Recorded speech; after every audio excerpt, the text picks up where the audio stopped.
Just came back from meditation for an hour or so.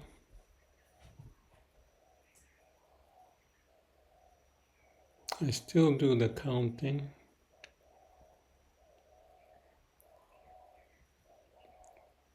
1 to 60, and I don't know how many times after that. 60, as I said, I may have done 6 or 7, maybe 8 times. So that's about 25 minutes, and in that period, I'm just relaxed, peaceful.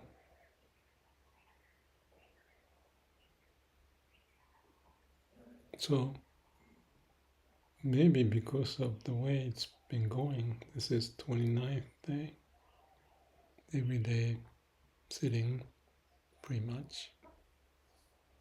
Some people rest Saturday, but I seem to be doing it anyway.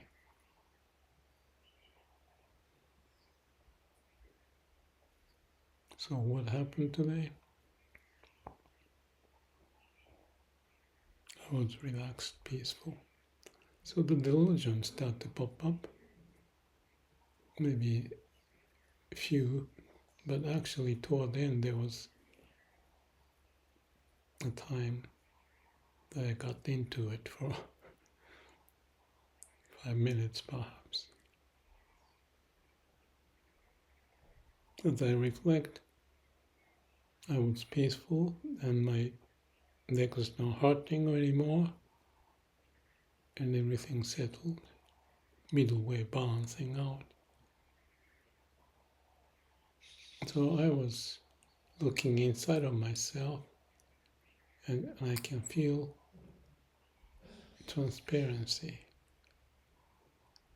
life energy. But it was just that, and I stayed quiet. Then a thought popped up. Someone I talked to yesterday, I was talking about artificial super heart. And this person who is here, a woman, because I was talking about what's going on, she said, why do you talk about those three as him? They and him, the male, why not women? And I thought about it, and I explained at the time to her, and that thought popped up. I called them him because maybe they're like manly in terms of pushing or exploring and powerful. And I call them him, if this is singular. And I was explaining that every now and then I get upset, and if that's women, I cannot be upset as much. So that was the explanation to her. So that was yesterday, but that same thought popped up, and he and her. And then that thought of her, woman, I think triggered me to my younger days, having a relationship with women. And that was the time, I just openly say this, like having sex in the sunset, at the sunset, at the beach, in her car. And that kept on going. And I didn't want to leave that sensation. So I stayed there, as if I'm young again. So this is what old men may do every now and then. I know a guy in New Zealand, he's 84 years old and he's very active. But I'm happy not having a relationship. I think that's what Yeah, that was another story of this lady talking yesterday, that when the Buddha had the Sangha, originally there was no woman. She mentioned that. Oh, yeah, I sort of remember that. And I can see what's the reason behind.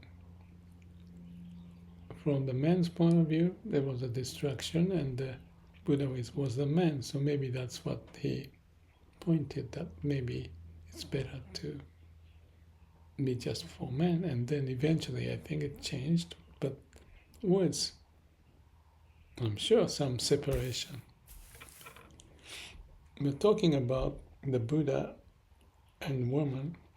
I remember when I was in Bodh Gaya, I met some, I think that was a woman, yeah, in one of the Japanese temple, the Japanese woman. I met a few others at the top of the Eagle Mountain, whatever they call it, the spiritual Eagle Mountain, where Buddha gave the sermon, and I was impressed being around that setting, climbing up, and all that, place that I imagine that the people may have heard Buddha talking in this mountain, and kind of like a ball, valley-like structure. Anyway, back to that woman who was a priest in one of the temple, said she had the man, and this man, a monk, got into a relationship with women or some such thing. So women and men attract each other, and the monks, and related to that, lots of delusionally thing, or maybe natural thing, can happen.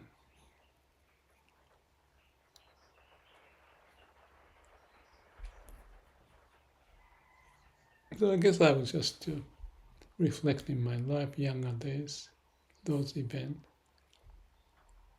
and the Buddha, and the story, and the artificial super heart.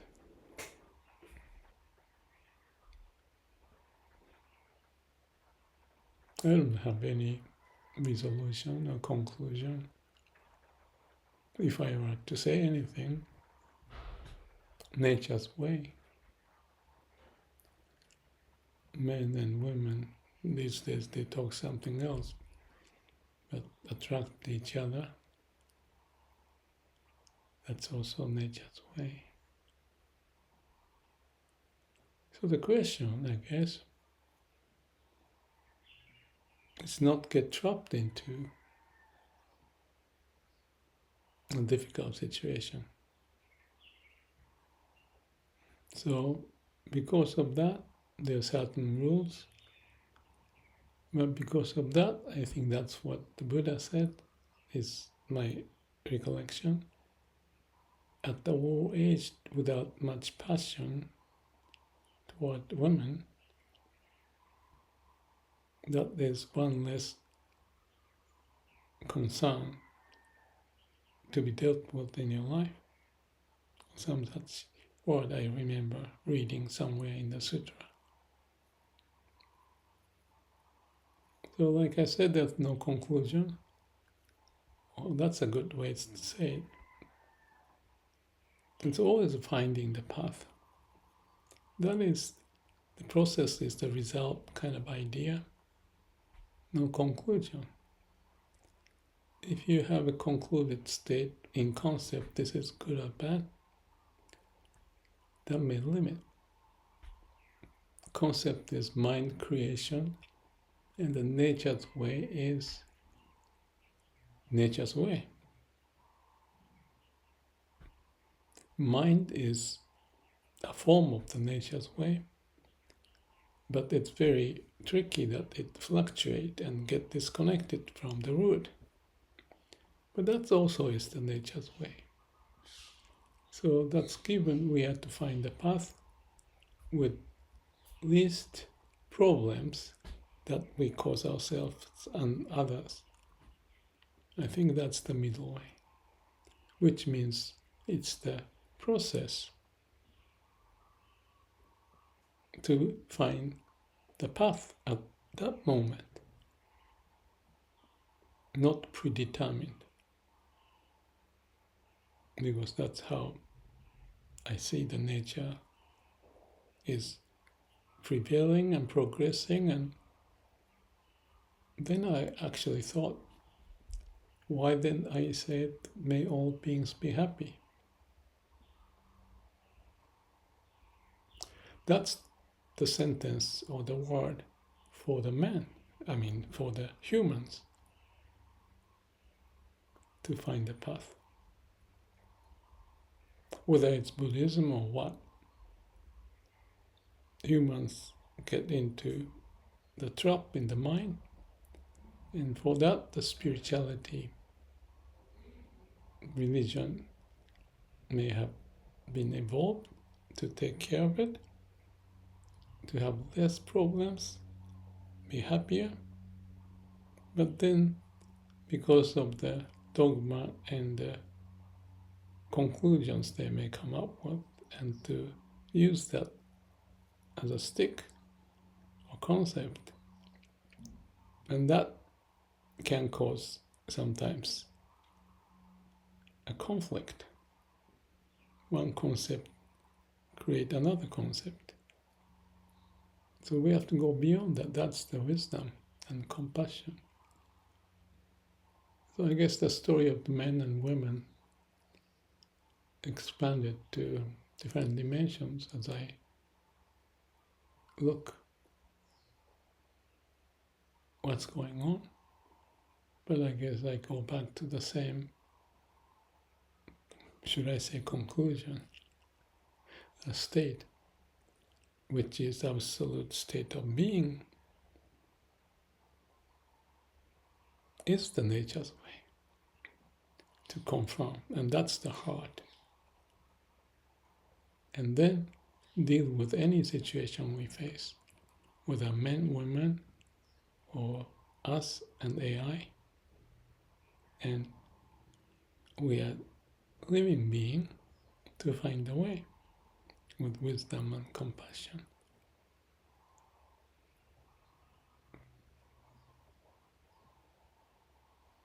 So, as I reflect that sitting and that thought, and now am I concluding?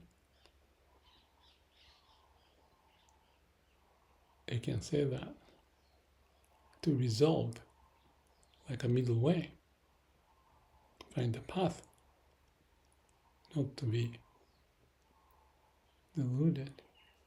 Yes, that's the way for us, and may all beings be happy, finding the path and be happy.